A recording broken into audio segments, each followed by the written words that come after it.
Starting tomorrow, you're going to need to wear a face mask at the Marion County City County Building, the Juvenile Justice Complex, and also in traffic court. This new mask mandate comes as Marion County's positivity rate goes up. It is now at 10.5%. And remember, the goal has always been to stay at 5% or lower.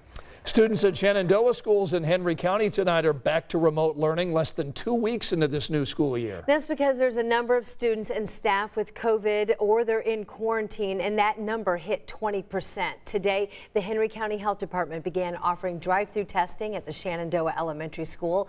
The tests are available to all students, faculty, staff, and families. By mid-afternoon, they tell us they had administered more than 200 tests. So what we're trying to do is test as many individuals as possible so that we can get on top of this, get it under control, and get these kids back in school. So pause, the remote learning is going to continue through the 27th of August.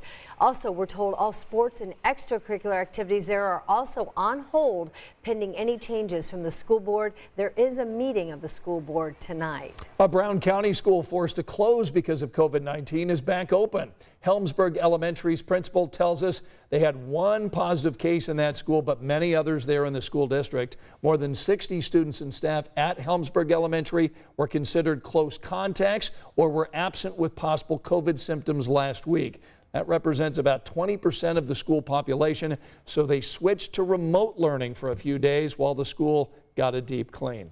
Do want to clarify that Shenandoah school board meeting is tomorrow night. It is not tonight. Less than 2 weeks into a new school year, many families now are dealing with students sent home for COVID quarantine. Now we've got the policies that can vary slightly between school districts. For instance, at Mooresville High, 3 positive cases during the first 8 days of school led to 88 students who had to be contact traced. 17 do not have to quarantine because they're fully vaccinated. But 9th grader Liz Huffman is not vaccinated. She's showing no symptoms, but is already having to quarantine for 14 days. I worry about the mental health impact on not only my kids, but other kids too. Just the fact that, like, for her, she can be mostly efficient on getting her schoolwork done, but there is the pressure to still succeed and make, let's say, AB honor roll. And it does lack a little when you're doing it from home.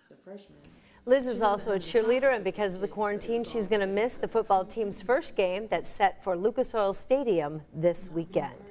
And tonight, the Mount Vernon Community School Corporation is going to be holding its first board meeting since the last one they had that went viral. It went viral after a doctor there shared an anti-mask and vaccine message. That man was Dr. Dan Stock. You might recall our Verify team broke down some of the doctor's claims and found most of them were partially true, but experts that we contacted deemed them mostly misleading. We have the breakdown of each claim made by the doctor for you online at WTHR.com. If you're interested, that meeting tonight in Mount Vernon Community Schools starts at 6.